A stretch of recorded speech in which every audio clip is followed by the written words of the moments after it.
gracia y verdad. Verá toda nación las glorias de su rectitud y de su eterno amor, y de su eterno amor, y de su eterno amor. Rompió mis cadenas, me dio vida nueva y al fondo del mar echó mi maldad, lavó mis pecados y me ha perdonado, solo en el nombre de Jesús. Rompió mis cadenas, me dio vida nueva y al fondo del mar echó mi maldad, lavó mis pecados y me ha perdonado, solo en el nombre de Jesús hay libertad. Muy buenos días, nuevamente queridos hermanos, es un privilegio poder estar con ustedes en este día. Quisiera invitarles a que podamos abrir nuestras Biblias en el libro de Isaías. Isaías capítulo 9 va a ser básicamente la porción que vamos a estar estudiando juntos en esta mañana. Isaías capítulo 9 es un pasaje bastante conocido, especialmente en estas fechas. Varios de nosotros en el Facebook, en nuestras redes sociales posteamos, ponemos este verso, pero el día de hoy vamos a estudiarlo un poco más y verlo dentro de su contexto y también qué implica ello para nosotros. Isaías capítulo 9, versículo 6, vamos a estar viendo principalmente el versículo 6, pero para tener un poco más de contexto vamos a leer hasta el verso 7, del verso 1 al verso 7. Voy a leer en la versión NBLA, ustedes me pueden seguir en la versión que la tengan. Dice así la palabra del Señor. Pero no habrá más melancolía para la que estaba en angustia, como en tiempos pasados él trató con desprecio a la tierra de Zabulón y a la tierra de Neftalí, pero después la hará gloriosa por el camino del mar al otro lado del Jordán, Galilea de los gentiles. El pueblo que andaba en tinieblas ha visto gran luz. A los que habitaban en tierra de sombra de muerte, la luz ha resplandecido sobre ellos. Multiplicaste la nación, aumentaste su alegría, se alegran en tu presencia como con la alegría de la cosecha, como se regocijan los hombres cuando se reparten el botín, porque tú quebrarás el yugo de su carga, el báculo de sus hombros y la vara de su opresor, como en la batalla de Madián. Porque toda bota que calza el guerrero en el fragor de la batalla y el manto revolcado en sangre serán para quemar combustible para el fuego. Y aquí está el versículo que lo vamos a estar estudiando, que dice: porque un niño nos ha nacido, un hijo nos ha sido dado, y la soberanía reposará sobre sus hombros, y se llamará su nombre Admirable Consejero, Dios poderoso, Padre eterno, Príncipe de paz. El aumento de su soberanía y de la paz no tendrán fin sobre el trono de David y sobre su reino, para afianzarlo y sostenerlo con el derecho y la justicia. Desde entonces y para siempre, el celo del Señor de los ejércitos hará esto. Amén.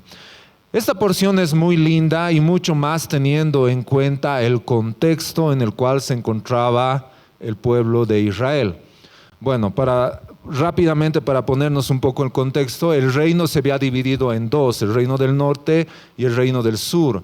Y ambos reinos estaban realmente fuera de lo que es la voluntad de Dios. Ellos estaban perdidos, habían sido sitiados. Y Isaías, este profeta, hace algo muy interesante que nos muestra la palabra del Señor.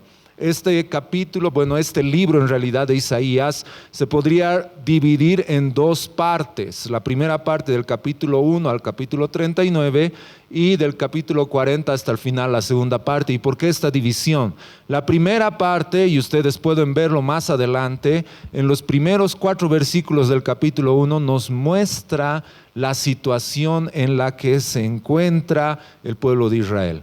Y básicamente estos 39 capítulos hablan de una profecía con respecto a juicios sobre Israel. Pero en el capítulo 2, si ustedes leen los versículos 1 al 4, ya tienen tarea para su casa, para hacerlo. Estos 4 versículos, ustedes pueden comparar los primeros 4 versículos del capítulo 1 y los primeros 4 capítulos del capítulo 2 y van a ver que tiene algo muy similar, pero una gran diferencia. El capítulo 2 nos muestra una profecía con respecto a salvación. Y eso es lo que nos habla la segunda mitad de este libro. Entonces, viendo este capítulo, el capítulo 9, estamos en la primera mitad. Es decir, Isaías está profetizando sobre la destrucción, está profetizando sobre lo que va a pasar el pueblo de Israel y la ira de Dios contra Israel. Va a ver cómo los están sitiando y los están destruyendo. Pero en medio de todo ello nos muestra una esperanza. Ahora, cuando nosotros hablamos de profecía, hermanos, y especialmente de la profecía del Antiguo Testamento, tenemos que entenderlo a la luz de la Escritura y verlo qué significaba también para ellos, ¿sí? Entonces, la palabra de Dios nos muestra algo interesante. Para las personas en ese tiempo, pongámonos a pensar cuánto tiempo ellos habían escuchado con respecto a la venida del Mesías, del Salvador. Nosotros a veces vemos en la Biblia un versículo o tal vez un capítulo, pero ¿cuántos años este pueblo había estado escuchando? Básicamente desde Adán y Eva. Porque le promete y le dice, la simiente de la mujer va a destruir, va a pisar a la simiente de la serpiente. Entonces hay una promesa de Dios. Después podemos ver la promesa a Noé, la promesa a Abraham, la promesa a David, de que va a venir alguien que los va a salvar y rescatar. Entonces, nosotros al leer esta porción y el pueblo al escuchar esa profecía, tiene una gran esperanza de que va a venir alguien que los va a salvar y los va a rescatar. Pero, ¿cuánto tiempo ha tenido que pasar para que eso sucediera? Nosotros estamos a este lado de la historia, ya conocemos la historia, ya la celebramos, vemos el nacimiento del Señor, cada año por estas fechas lo celebramos, lo recordamos. Pero para ese pueblo era un tiempo difícil, era un tiempo complicado. Entonces, esto nos hace pensar a nosotros que la historia de la Navidad, ¿cuándo ha empezado? Bueno, solamente aclararles, cuando me refiero a Navidad, no me estoy refiriendo exactamente al 25 de diciembre, no, sino al nacimiento de nuestro Señor. Entonces, la celebración, esta profecía que se ha dado, casi ha sido escrita 600 años antes del nacimiento de Jesús. ¿Qué tal, hermanos? 600 años antes, Dios ya había mostrado esta promesa a su pueblo. Y que no iba a ser un hombre cualquiera, sino que iba a ser un hombre que iba a transformar no solo la historia humana, sino la historia del universo, que es nuestro Señor y Salvador. Entonces, nosotros podemos ver en este versículo, en el versículo 6, algo muy hermoso. Y les invito nuevamente a que podamos leer. Dice así la palabra del Señor. Voy a leer, yo sé que la mayoría de ustedes lo tienen en Reina Valera, y voy a leer en la Reina Valera. Dice, porque un niño nos es nacido, hijo nos es dado, y el principado sobre su hombro, y se llamará su nombre admirable, consejero, Dios fuerte, Padre eterno, príncipe de paz. Hemos cantado una canción que habla sobre ello, de que nos ha nacido un niño. Pero en ese tiempo podemos ver cómo el pueblo, al escuchar esto, se llena de esperanza de que iba a venir. Y en esta mañana nos vamos a centrar justamente en los atributos que menciona este versículo con respecto a nuestro Salvador, a este niño, ¿sí? Este niño que nos habla este verso. Entonces, hermanos, no quiero que se asusten, pero vamos a tocar 7 puntos, ¿sí? Si con 3 puntos tarda 50 minutos, no. ¿Cuánto será con 7 puntos? No se preocupen, hermanos. Y aparte de eso vamos a almorzar aquí, así que no hay lío, ¿verdad? Y es solo una reunión, no tenemos que correr. No hay mucho apuro. Muy bien, primer punto. Hijo de hombre. Fíjense lo que dice este verso. Dice, porque un niño nos ha nacido. Está mencionando la palabra de Dios, aunque no utiliza el término hijo de hombre, y nosotros al escuchar ese término hijo de hombre, se nos viene a la mente los evangelios, ¿verdad? Cuando Jesús se refiere a sí mismo, especialmente en el evangelio de Marcos, que los hemos estudiado los días miércoles, muchas veces les decía y les repetía, cada vez que Jesús se refería a sí mismo, Él no decía, yo soy el Hijo de Dios, yo soy el Mesías. No, Él utilizaba un término y Él decía, yo soy el Hijo del Hombre. El Hijo del Hombre. Ahora Jesús está atribuyendo eso justamente para referirse a las profecías que había en el Antiguo Testamento con respecto a Él. Una de ellas está en Isaías. Y aunque no lo expresa en esos términos, pero al mencionar la palabra y decir, un niño nos es nacido, está hablando de una declaración acerca de su humanidad. Es decir, que Él ha comenzado su vida como cualquier otro ser humano, como cualquiera de nosotros. Todos nosotros hemos sido concebidos en el vientre de nuestras mamás.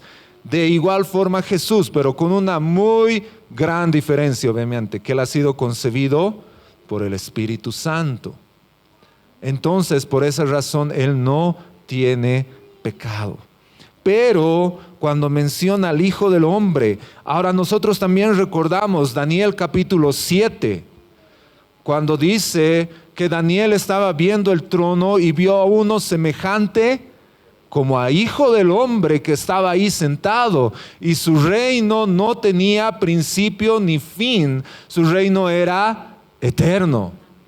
Entonces Jesús, cuando se refiere a sí mismo como el Hijo del Hombre, Él no solamente está mostrando su humanidad, Él no solamente está diciendo, yo soy humano igual que ustedes, no, Él está diciendo, yo soy el cumplimiento de esas profecías que menciona en Daniel, de esas profecías que menciona Isaías. Yo soy Él, yo soy el prometido.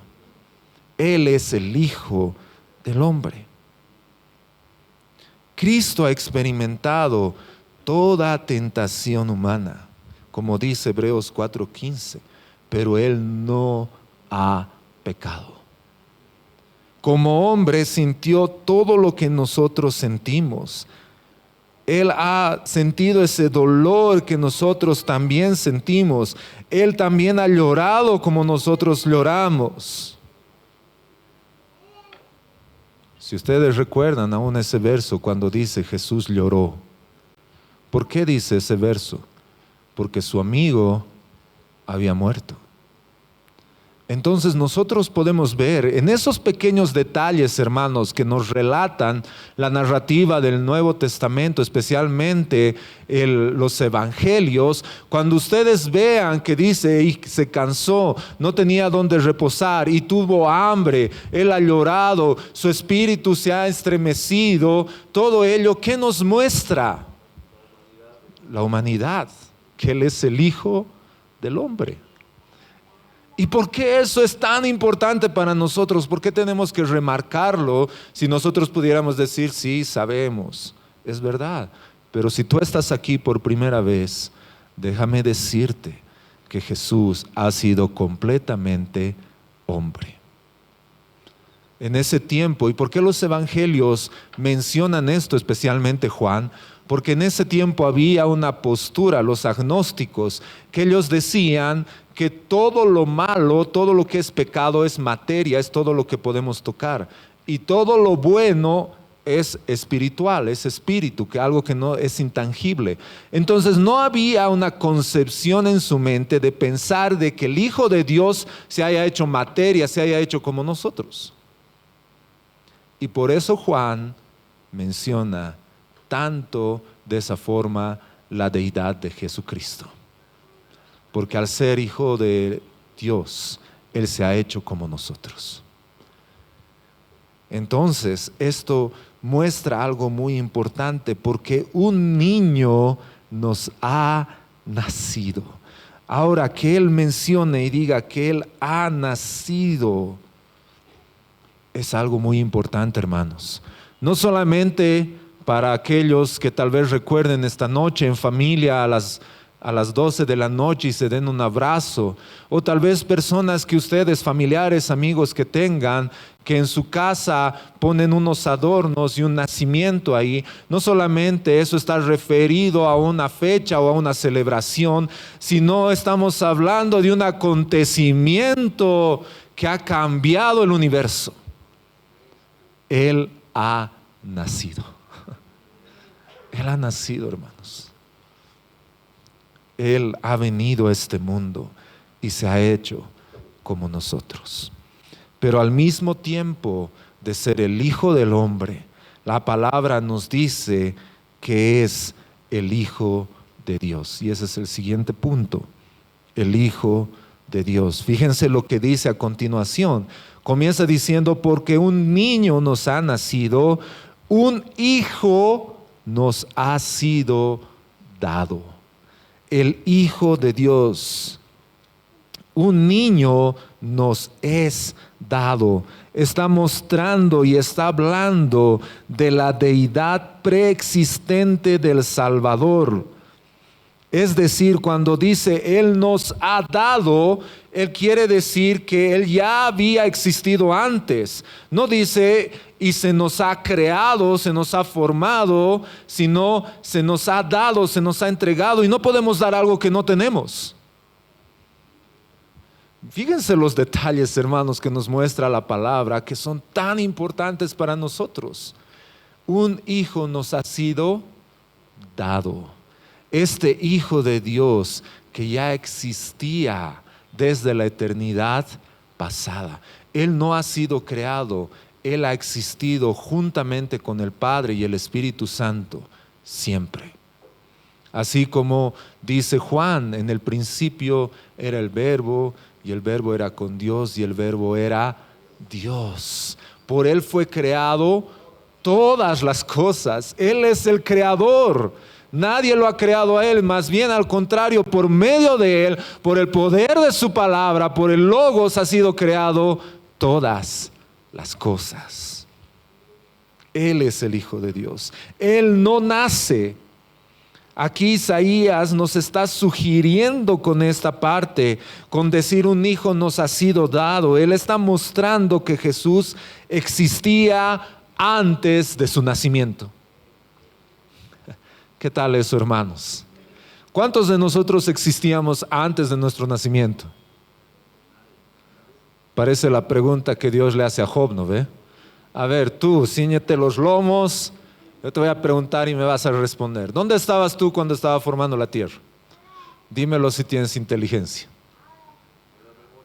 Estábamos en la mente de Dios, estábamos, no sé, ahí listitos para saltar, ¿no?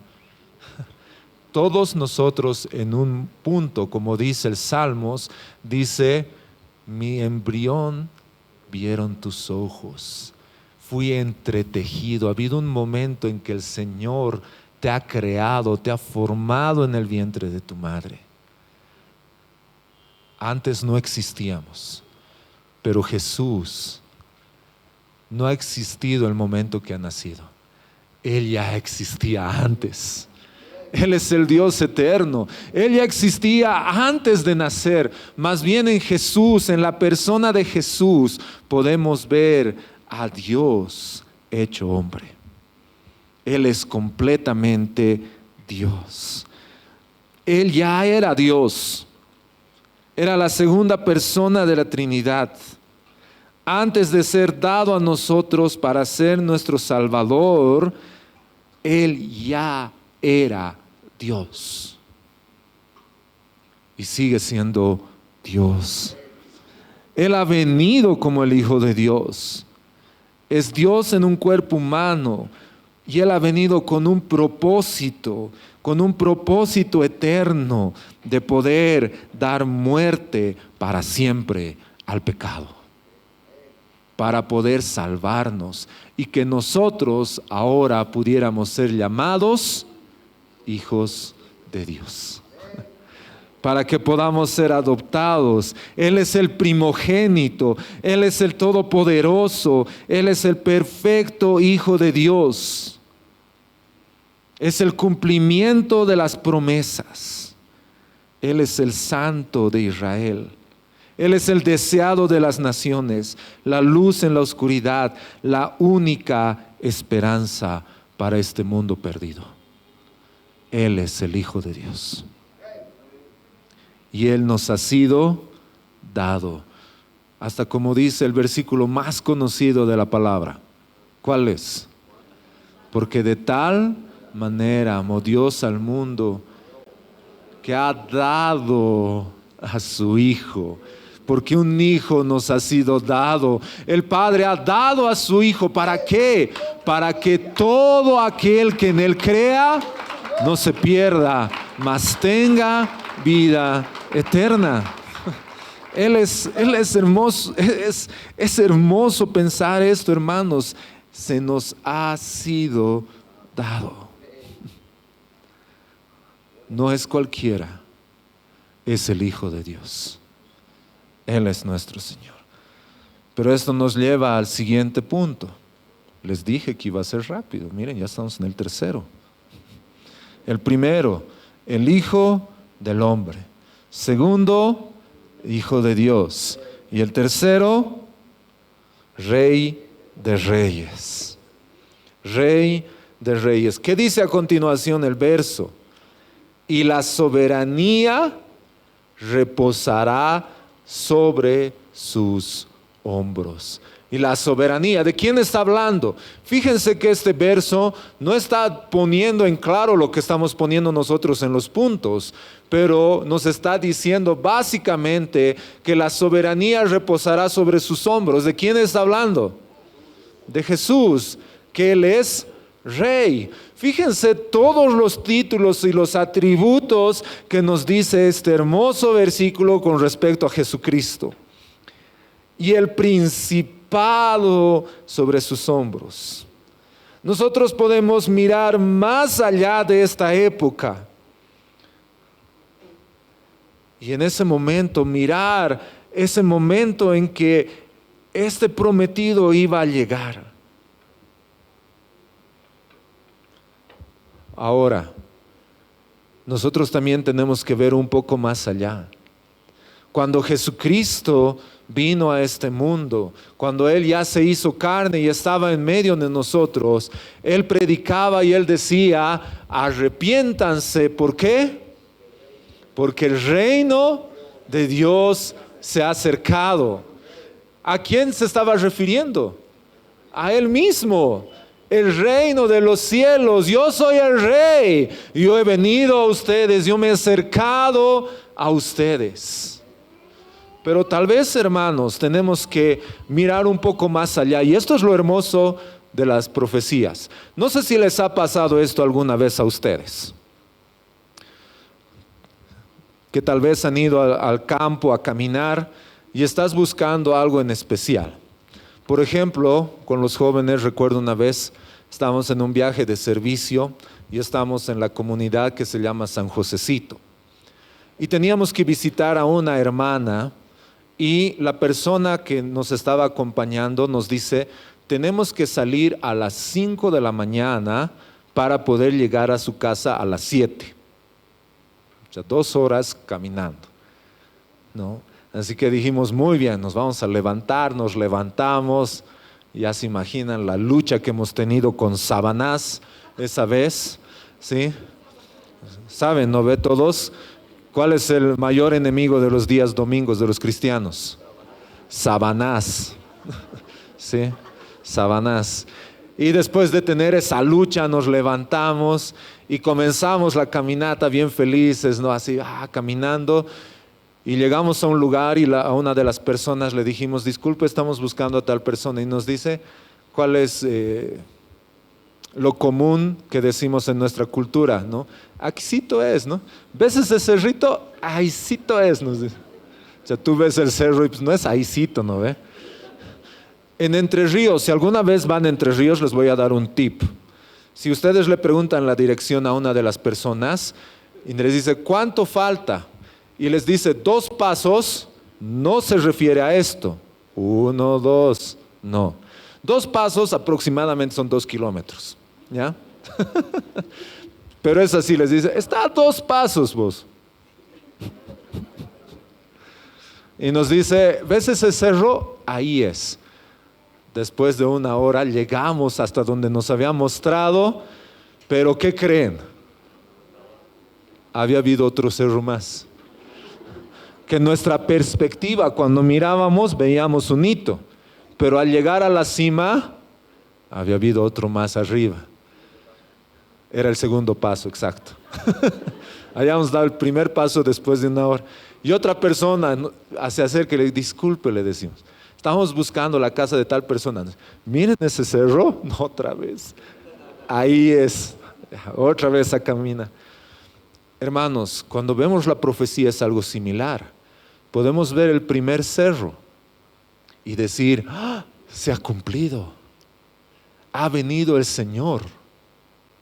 Pero hermanos, llegamos a ese punto y todavía hay otro cerro. Y en nuestra perspectiva actual es así.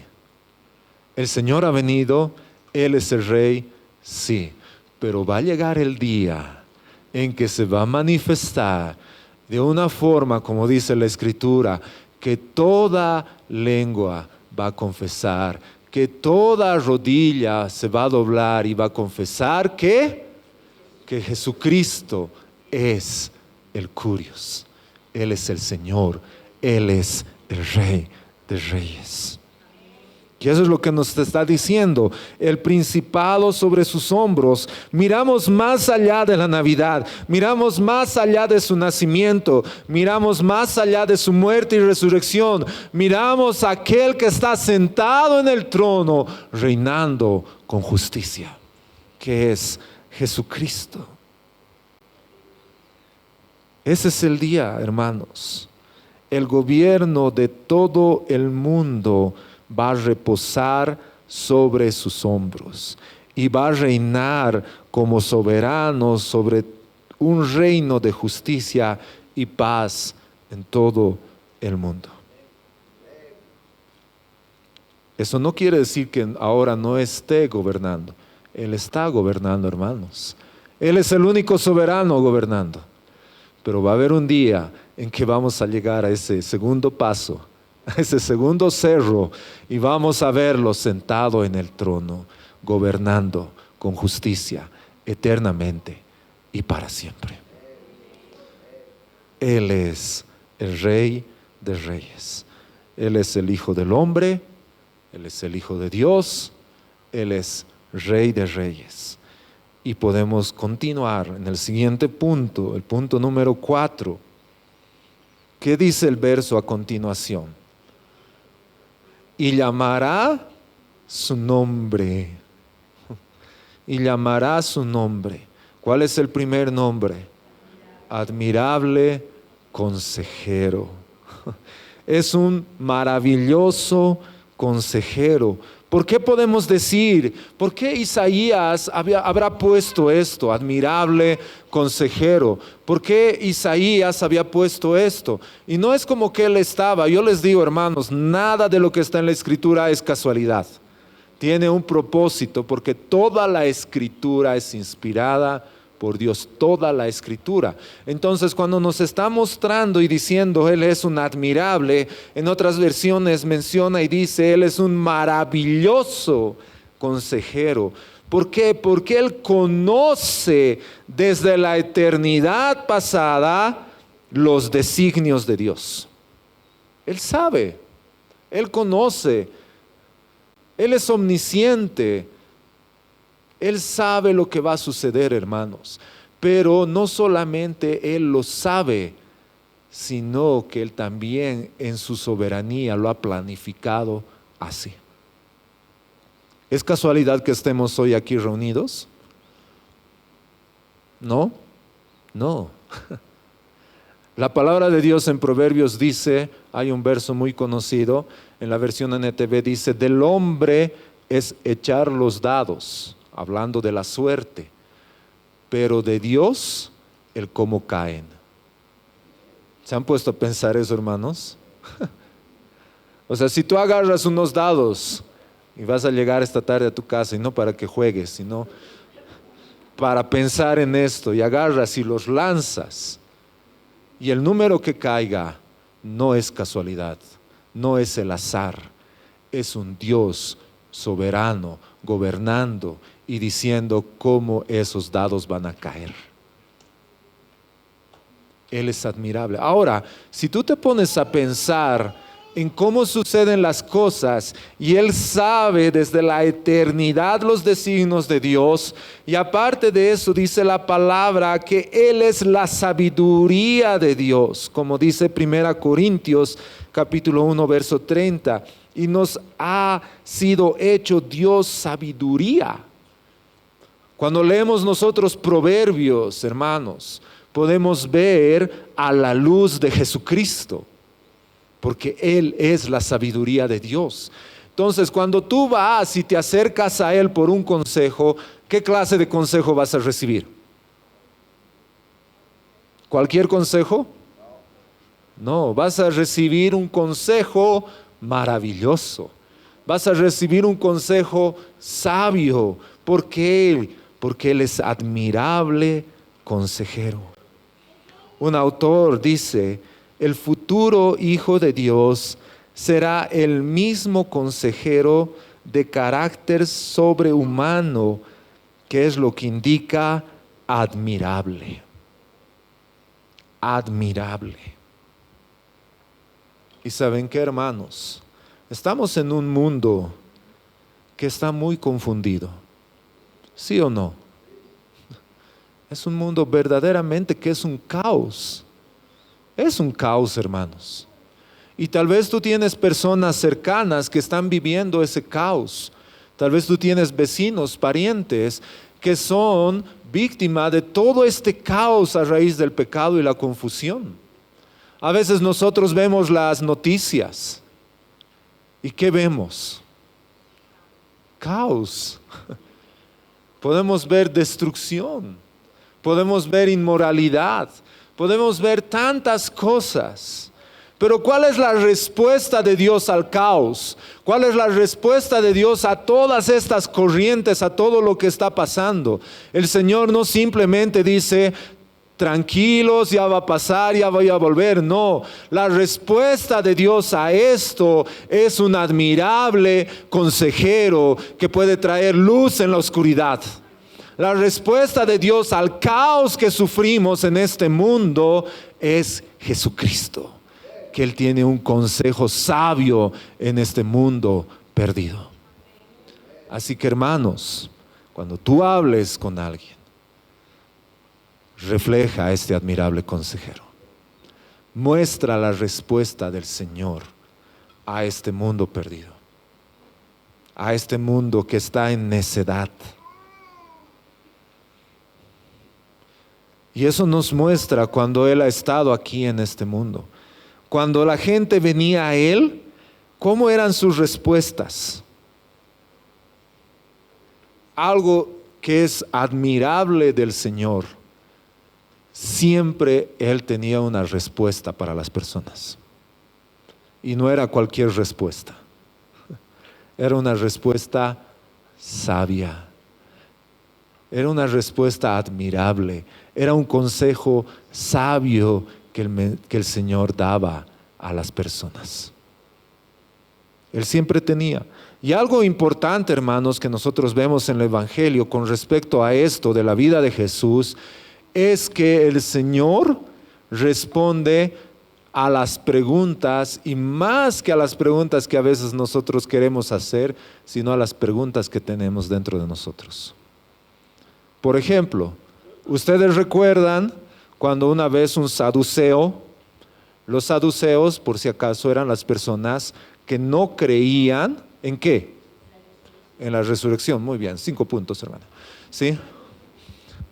Entonces, ellos no creían, pero esta persona, este saduceo, se le acerca y le dice: Señor, había una mujer que se casa, su esposo se muere, después se vuelve a casar, se vuelve a morir. Entonces, cuando venga la resurrección, ¿con quién va a estar? Ahora, ¿cuál era la pregunta en realidad de este hombre? ¿Cuál era? Otra vez, los saduceos no creían en la resurrección. ¿Qué le estaba preguntando en realidad a Jesús? ¿Tú crees que hay resurrección? Más allá de que esta mujer se haya casado, etcétera, este saduceo le está preguntando a Jesús: ¿tú crees en la resurrección? Y Jesús le responde de una forma muy sabia. Muy sabia. Y él responde a esa pregunta, no de la mujer, sino de la resurrección. Él siempre tiene un consejo sabio para ti. Yo quiero animarte que cuando tú estés confundido, cuando tú estés confundida, tal vez a raíz del caos que se está viviendo, busca el consejo de Dios. Busca al Señor. Él es admirable consejero. El testimonio de los que lo oían, ¿cuál fue? Juan 7:46, por ejemplo, dice: jamás hombre alguno ha hablado como este hombre habla. Wow. En otras partes también decía: y se admiraban de su doctrina, se admiraban de su enseñanza. Él es el Señor. Él es la fuente de toda la verdad. Él es a quien debemos recurrir para dar sentido a la confusión de la vida. Jesús es el consejero que lo sabe todo. Él sabe todo sobre ti y sobre mí. Él conoce las necesidades en las que tú estás pasando. Él sabe cómo responder a esas necesidades. Y Él siempre va a tener un consejo sabio para darte. Escúchalo y obedece. Él es un admirable consejero. Él es el Hijo del Hombre. Él es el Hijo de Dios. Él es el Rey de Reyes. Él es el admirable consejero. Y el quinto es Dios fuerte. Continúa el verso diciendo: y llamarás a su nombre admirable consejero, Dios fuerte. En otras partes dice Dios poderoso. Ahora, creo que la versión más acertada es Dios poderoso. Porque ha habido personas que al leer esto, Dios fuerte, podrían llegar a pensar y decir: entonces está hablando de otro Dios, que no es tan poderoso como Dios. Y ha habido corrientes que han mencionado agarrándose de este verso. Pero si nosotros vamos un capítulo más allá, en el capítulo 10, versículo 21, y dice: un remanente volverá, un remanente de Jacob volverá al Dios fuerte. Y esa palabra Dios es Elohim. Y está mencionando la misma palabra en el capítulo 9, en el versículo 6. Entonces Jesús lo está poniendo como Elohim, como Dios fuerte, Dios poderoso. Y entonces ello nos anima a nosotros de que podamos pensar de una forma certera y dar defensa a lo que nosotros creemos con respecto a Jesucristo y que Él es Dios fuerte.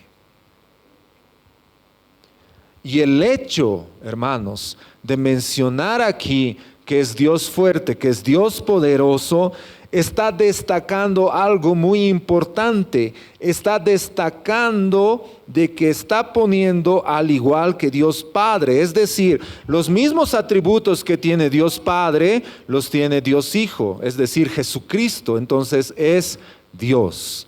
Él es Dios fuerte y Él es Dios poderoso. En el capítulo 44, versículo 6 de Isaías, dice: yo soy el primero y el último, y fuera de mí no hay otro Dios. Capítulo 44, verso 8. ¿Hay algún Dios fuera de mí? No, no hay otra roca, no conozco ninguna. Capítulo 45, verso 5. Yo soy el Señor y no hay otro. Fuera de mí no hay ningún Dios. Entonces nosotros vemos a lo largo de Isaías cómo el Señor nos muestra esto. Y es hermoso, hermanos, pensar que en Isaías capítulo 40, versículo 3, vamos a leer este verso. Y este capítulo es hermoso, por cierto.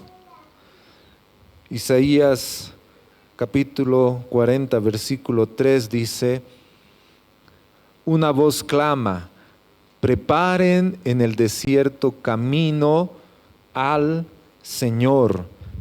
La palabra en el hebreo es Yahweh. Hallen en la soledad calzada para nuestro Dios. La palabra en hebreo es Elohim. Ahora nosotros podemos recordar ello en Juan 1:23, que hace referencia a este versículo. Este versículo se escribió en una referencia futura a lo que Jesús iba a hacer en Juan 1:23. Y representa una de las más poderosas afirmaciones de la deidad de Cristo en el Antiguo Testamento. Está hablando de Yahweh y de Elohim referidos a una misma persona. ¿Y quién es esa persona? Jesucristo. Wow. Pónganse a pensar, hermanos, 600 años antes, y ya nos estaba mostrando estas verdades. Estas verdades. Él es Dios fuerte. Así como su sabiduría no tiene límites, así también su poder es infinito. Y como dice Hebreos 7:25, Él puede salvar completamente y perpetuamente. Él es poderoso para salvar. Él es nuestro Señor. Él es Rey. Él es fuerte. Él reina y puede poner paz en todo este caos. Dios no es un Dios de confusión, hermanos. No es. Es un Dios de paz.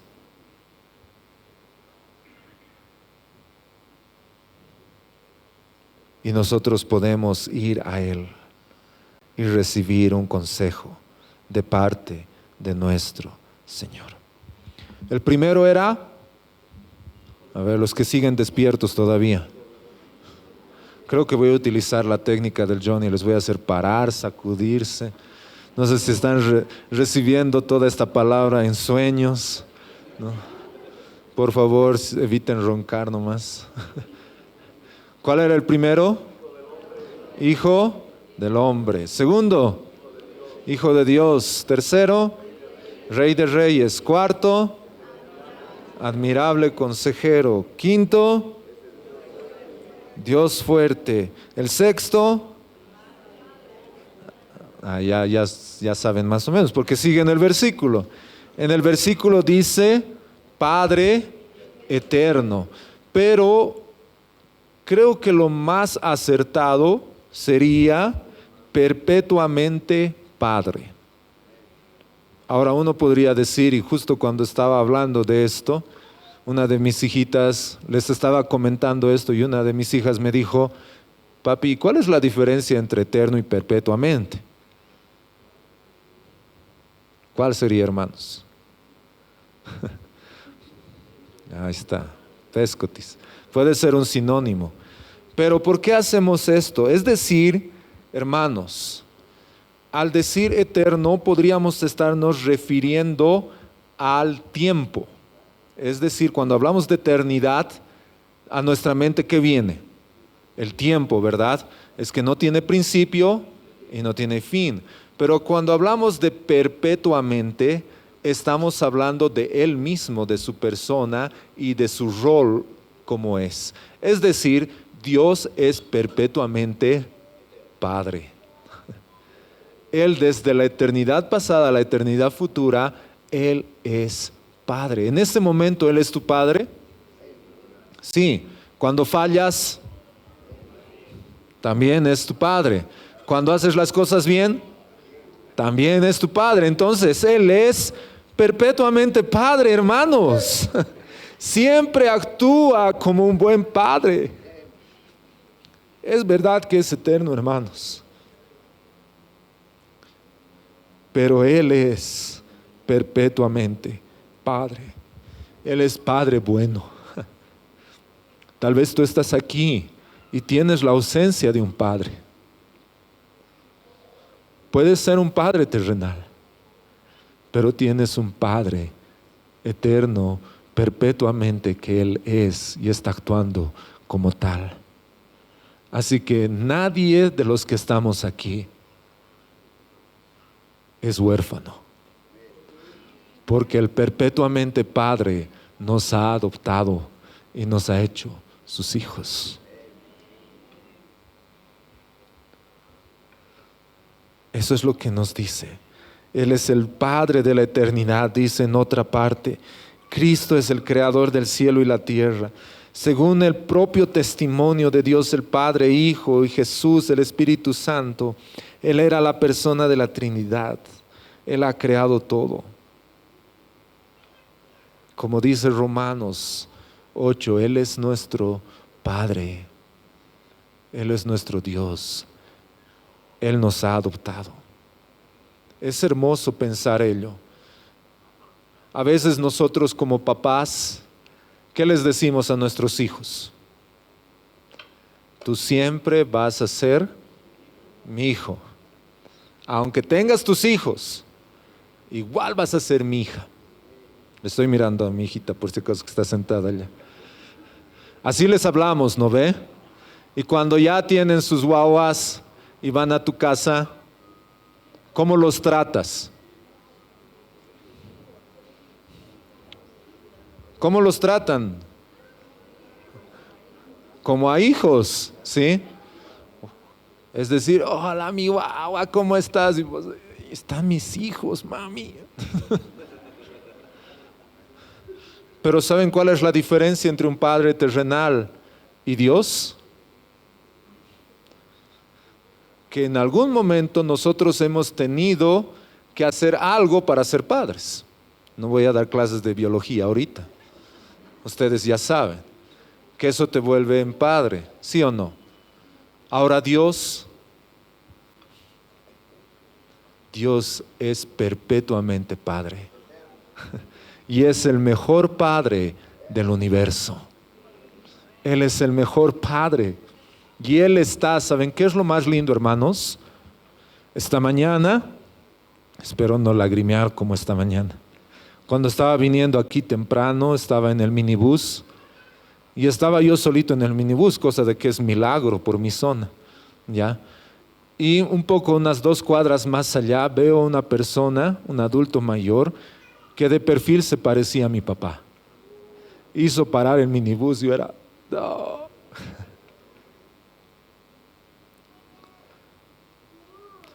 Ustedes saben que Él ya está con el Señor, disfrutando.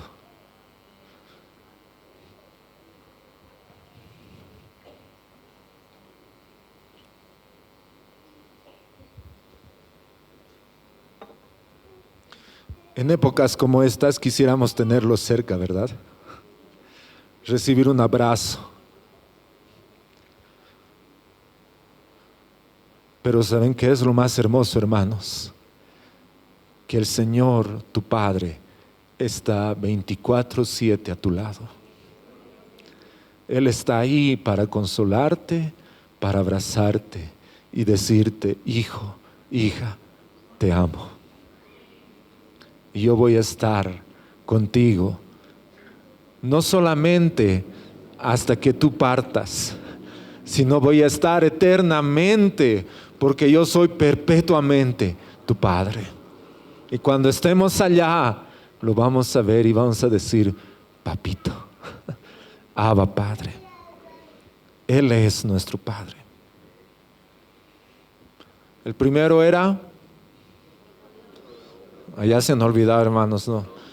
Hijo del hombre. Segundo, tercero, Rey de Reyes. Cuarto, admirable consejero. Quinto, Dios fuerte. Sexto, perpetuamente Padre. Y el séptimo, príncipe de paz. Es príncipe de paz. Él como rey preserva, ordena y crea paz en su reino. Él es nuestra paz.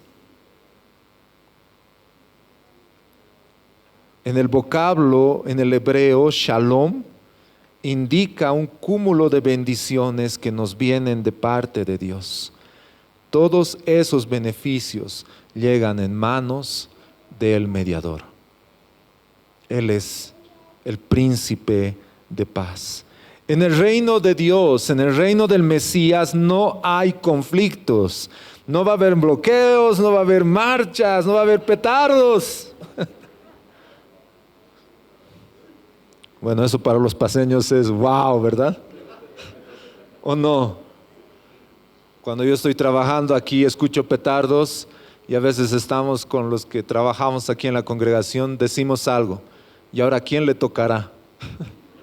¿No ve? Uno ya no sabe, ya sale y se encuentra con algo nuevo. Todos bloquean, todos. Pero hermanos, en el reino del Mesías no va a haber conflictos. Porque Él es el príncipe de la paz. Él ofrece paz de Dios, como dice Romanos 1:7, para todos los que reciben su gracia. Él hace la paz con Dios, como dice Romanos 5:1, para que los que se someten a Él con fe. Él trae la paz de Dios, como dice Filipenses 4:7, para los que caminan con Él. Como a menudo escuchamos en esta época, algo que más se dice es paz. Paz. Pero en realidad nunca ha habido paz en esta tierra, hermanos. ¿O sí? Nunca ha habido paz. Es más, hay guerras, rumores de guerras, hay peleas, hay conflictos, hay marchas. Un presidente es posesionado, a los pocos días recibe cacerolazo. Por más de que sea un presidente ideal, un gobernante, nunca va a haber paz. Pero hermanos, el reino de Dios no es terrenal. Por eso no hay paz. El reino de Dios es eterno, es celestial. Y hermanos, algo hermoso que nosotros vamos a poder disfrutar en la eternidad es paz. Pero la paz no se refiere a paz interior. No es como que silencio, sino a la ausencia de conflictos, a la ausencia del pecado. ¿Y por qué? Porque tenemos a un gobernador que es el príncipe de paz. Él es el príncipe de paz. Lo hermoso que nos menciona esto, y el versículo 7 dice: el aumento de su soberanía y de la paz no tendrá fin. Sobre el trono de David y sobre su reino. En esa época, hermanos, cuando el reino se ha dividido en dos partes, hay algo muy importante que sucede. Dos reyes son comparados. Todos los reyes, mejor dicho, son comparados con estos dos. Uno es David. Si ustedes leen el libro de Reyes, por ejemplo, siempre comparan, cuando ha habido un rey que ha sido bueno, lo comparan con David, como su padre David hizo, o se parecía al reino de su padre David. Pero Jeroboam era el otro extremo, era un rey malvado. Y todos los reyes malos son comparados con la maldad de Jeroboam. Fíjense lo que dice aquí. ¿Con quién es comparado Jesucristo? Sobre el trono de ¿quién?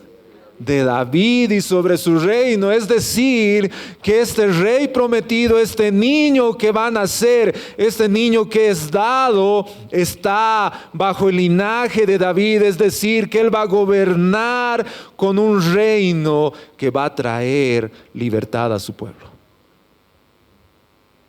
para afianzarlo y sostenerlo con el derecho y la justicia, desde entonces y para siempre. Hermanos, desde entonces y para siempre. En el cielo no va a haber elecciones. No va a haber, porque tenemos a Jesucristo gobernando eternamente y para siempre.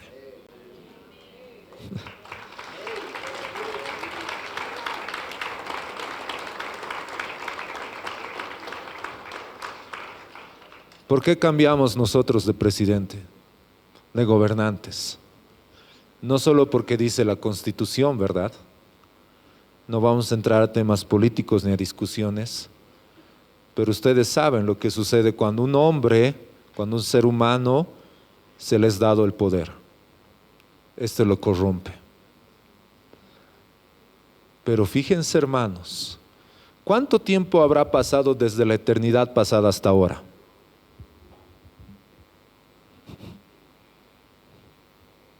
Incalculable. Siglos de siglos. Y el corazón de Dios jamás se ha corrompido. Él sigue siendo el mismo. Él es el alfa, Él es el omega. Él es nuestro Dios. Y no va a haber nada en el universo que corrompa a nuestro Dios. Y podemos poner toda nuestra confianza en su gobierno, de tener a un Dios poderoso que reina. Amén. Cuando celebramos estas fiestas, recordemos el nacimiento de Jesucristo, que Él es Hijo del Hombre, Hijo de Dios, Rey de Reyes, admirable, Dios fuerte, perpetuamente Padre y Príncipe de paz.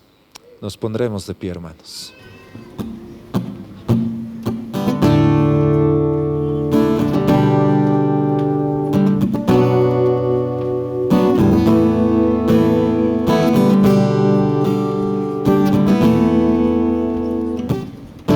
Al mundo paz, nació Jesús, nació ya nuestro Rey.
libertad.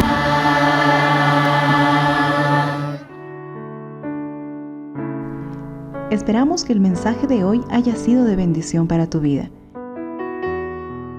Si necesitas consejería o apoyo en oración, por favor no dudes en contactarte. Escríbenos a los siguientes números de WhatsApp. En la Ciudad del Alto, al número 719-05-791. 719-05-791. En la zona central, al número 732-11-354. 732-11-354. En la zona sur, al número 75 25 70 56. 75 25 70 56. Que Dios te bendiga.